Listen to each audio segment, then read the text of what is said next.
বারবার কিন্তু আমরা সেই স্টপেজ হারিয়েছি। আমাদেরকে প্রতিশ্রুতি দিয়েও সেই প্রতিশ্রুতি পূরণ করা হয় নাই, যে কারণে আজকে আলমডাঙ্গা উন্নয়ন ফোরাম আয়োজন করেছে মানববন্ধনে।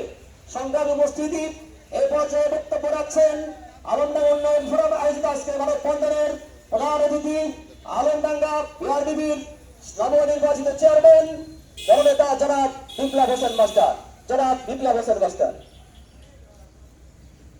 বিসমিল্লাহির রহমানির রহিম। আজকে আলমডাঙ্গাবাসীর এই উন্নয়ন ফোরামের আয়োজনে আলমডাঙ্গা দ্বিতল ভবন একমাত্র এশিয়া মহাদেশের অন্যতম রেল স্টেশন, যেখানে মানুষ আলমডাঙ্গা সহ আমাদের মিরপুর এবং কুষ্টিয়ার আংশিক অংশ নিয়ে এখানে যাত্রীদের সুযোগ সুবিধা ছিল এক সময় কিছুটা বিলুপ্তির পথে, যেখানে ফুট ওভার নেই এবং আমাদের বেনাপোল এক্সপ্রেস যেখানে এখানে স্টপেজ হয় না, এবং আপনার 4 দফা দাবি নিয়ে আজকের এই আয়োজন। এই আয়োজনের শুভকামনায় আজকের যে মানববন্ধন আমাদের চুয়াডাঙ্গা জেলার 1 আসনের মাননীয় সংসদ জননেতা বীর মুক্তিযোদ্ধা জনাব সুলাইমান হত্যার সেলুন তাসার নেতৃত্বে এবং বাংলাদেশ রেলওয়ে মন্ত্রী এবং আমাদের বাংলাদেশের মানুষ কন্যা উন্নয়নের ধারা অব্যাহত রাখার জন্য জননেত্রী শেখ হাসিনার কাছে আমরা আহ্বান করব আমাদের আলমডাঙ্গা রেল স্টেশনকে দ্বিতল ভবন সংস্কার সহ Benapole express foot over bridge এবং 4 দফা দাবি বাস্তবায়নের জন্য আমি একান্তভাবে আহ্বান করছি। এবং সেই সাথে আমাদের এই মানববন্ধনের উন্নয়ন ফোরামের শাহাবুল ভাই এই আয়োজনের অন্যতম নায়ক, যিনাকে আমি ব্যক্তিগতভাবে এবং এই মানববন্ধনের পক্ষ থেকে ধন্যবাদ জানাচ্ছি। এবং আজকের এই মানববন্ধনের উপস্থিতি সবাই সুস্থ কামনা করে সাংবাদিক ভাইদের এবং আইনশৃঙ্খলা ভাইদের ধন্যবাদ জানিয়ে আমি আমার বক্তব্য শেষ করছি। আসসালামু আলাইকুম। ধন্যবাদ জননেতা জনাব বিপ্লব হোসেন মাস্টারকে। এই পর্যায়ে আজকের এই আয়োজনের সভাপতি বক্তব্য নিয়ে আসছেন আলমডাঙ্গা উন্নয়ন ফোরামের আহ্বায়ক জননেতা জনাব শাহাবুল হক। জননেতা জনাব শাহাবুল হক। আসসালামু আলাইকুম। আজকে যারা অনেক কাজ ফেলে নিজের কাজ ফেলে জনস্বার্থে আলমডাঙ্গা স্টেশনের উন্নয়নের স্বার্থে আলমডাঙ্গাবাসীর প্রাণের দাবির স্বার্থে যারা এখানে এসেছেন, আমি সবাইকে আমার পক্ষ থেকে মোবারকবাদ। আসসালামু আলাইকুম। আসলে বলতে গেলে অনেক কথাই বলতে হয়।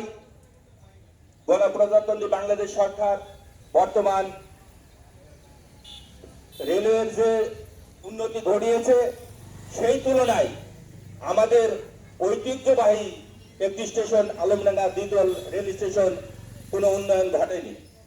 আমরা দেখেছি ব্রিটিশ আমলে যেটা করা হয়েছিল সেটাই ধীরে ধীরে নষ্ট হয়ে যাচ্ছে। মাঝে মাঝে সংস্কার হয়, কিন্তু সেই ধরনের সংস্কার হয় না। তাই আলমডাঙ্গাবাসীর পক্ষ থেকে আমরা দীর্ঘদিনের একটি দাবি নিয়ে আজকে মানববন্ধন সাথে সাথে বিভিন্ন কর্মসূচি নিয়ে মাঠে নেমেছি।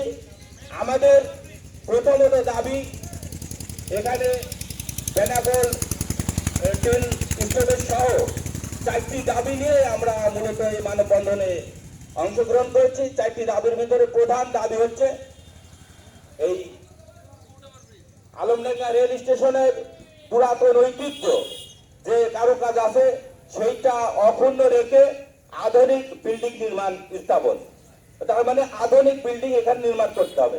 1, 2 হচ্ছে আলমডাঙ্গা প্ল্যাটফর্মের দুই পাশে হচ্ছে প্ল্যাটফর্ম বর্ধিতকরণ এবং যাত্রী ছাউনি নির্মাণ, পাশাপাশি ফুট ওভার ব্রিজ নির্মাণ সহ প্ল্যাটফর্মের চতুর্দিকে রেলিং দিয়ে সৌন্দর্য বর্ধন এবং নিরাপত্তার সাথে এটা করা। মূলত 4টি দাবি আমাদের প্রধান দাবি। বেনাপোল এক্সপ্রেস সেটা তো আছেই। তো আমরা আজকে এই মানববন্ধন শুরু করলাম। আমরা মোটামুটি যতদিন আমাদের এই প্রধান দাবিগুলো বাস্তবায়ন না হবে ততদিন আমরা আমাদের মানববন্ধন চালিয়ে যাব। আমাদের মাননীয় সংসদ সদস্যর মাধ্যমে মাননীয় সংসদ সদস্য চুয়াডাঙ্গা জেলা 1 আসনের যিনি এমপি বারবার নির্বাচিত, তিনি আমার কাছে ব্যক্তিগতভাবে আমি গিয়েছি, বলেছি, তিনি বলেছেন যে আলমডাঙ্গাবাসীর দাবি আমি অবশ্যই পূরণ করব। আলমডাঙ্গার বিভিন্ন রাস্তাঘাট উন্নয়ন হয়েছে, পাশাপাশি দেশের যথেষ্ট উন্নয়ন হয়েছে, আমাদের স্টেশনটা অবহেলিতভাবে পড়ে আছে। তিনি বলেছেন যে আলমডাঙ্গাবাসী এটা চাই, আমারও এটা প্রাণের দাবি আছে, চাওয়া আছে, অবশ্যই এটা আমি পূরণ করব। আমরা সুলাইমান হক দাদার সেলুনের মাধ্যমে মাননীয় প্রধানমন্ত্রীর কাছে আকুল আবেদন জানাচ্ছি, আলমডাঙ্গার ঐতিহ্যবাহী দ্বিতল স্টেশনটি পুনর্নির্মাণ সহ বাদবাকি দাবিগুলো অবশ্যই পূরণ করবেন। এই প্রত্যাশা ব্যক্ত করে আগামী দিন আরো যাতে এই মানববন্ধনে ডাক দিলে আলমডাঙ্গাবাসী উপস্থিত হয়, সেই প্রত্যাশা ব্যক্ত করে আমি আমার বক্তব্য শেষ করছি। ধন্যবাদ। ধন্যবাদ সম্মানিত আহ্বায়ককে। এই সাথেই আমাদের আজকের এই আলমডাঙ্গা উন্নয়ন ফোরামের আয়োজনে মানববন্ধন কার্যক্রম শেষ করছি। সকলকে আজকের এই অনুষ্ঠানে উপস্থিত হওয়ার জন্য উন্নয়ন ফোরামের পক্ষ থেকে কৃতজ্ঞতা জানিয়েই আজকের মতো এখানে শেষ করছি। আসসালামু আলাইকুম ওয়া রাহমাতুল্লাহ।